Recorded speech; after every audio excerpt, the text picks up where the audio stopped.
I know I've said this before, but vampires don't show up on camera, can fly, scale walls, immune to bullets, can break into any safe by turning into fog or some bullshit, could probably hypnotize security guards as needed. Therefore, I am in dire need of a heist film where a group of vampires band together to steal back their old stuff from museums. Ocean's 1100 AD. Very interested in the hardest part of this being the vampires trying to trick someone into granting them permission to enter the premises earlier in the day. I feel like this has several simple solutions. They enter the museum while it's open to the public, and the welcome sign is on display.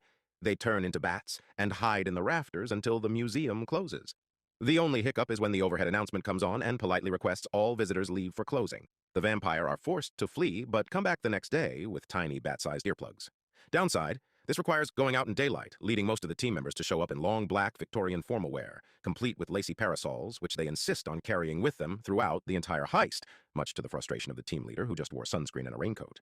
Depending on how invitations work, it is possible any random human can invite them in. One of those vampires gets their ultimate frisbee buddy Oakley to tag along and invite them in after closing.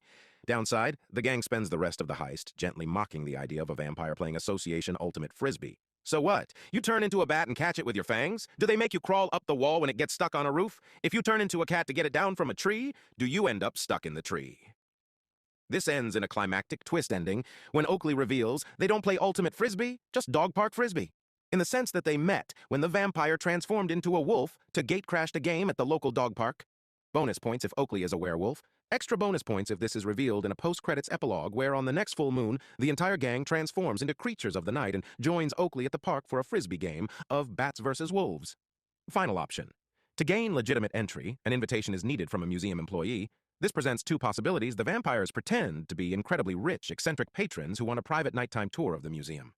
This is convincing due to the fact they are rich and incredibly eccentric.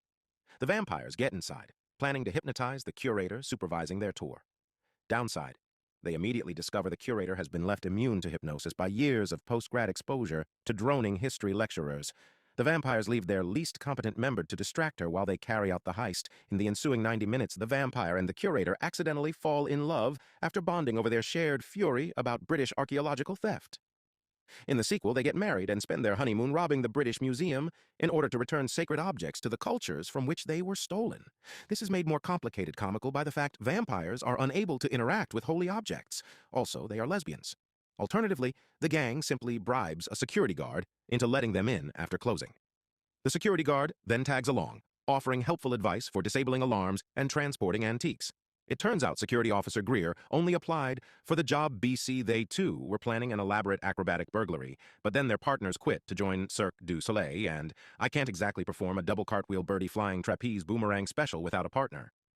Downside, the gang becomes too attached to ask Greer to leave. They carry out the heist as intended, but this time pretending to be circus performers to explain their vampire powers. Turning into a cloud of smoke to bypass locks? Magicians never explain a trick. Spider walking across ceilings to bypass alarms? Contortionist? When it comes time to fly from roof to roof, they decide turning into bats would give away their secret. So instead, they help Greer, in a sparkling moment of triumph, execute the perfect double cartwheel birdie flying trapeze boomerang special. Greer and the gang escape by tightrope walking into the night with all the plunder they can carry. Tearfully, the gang begins to say goodbye.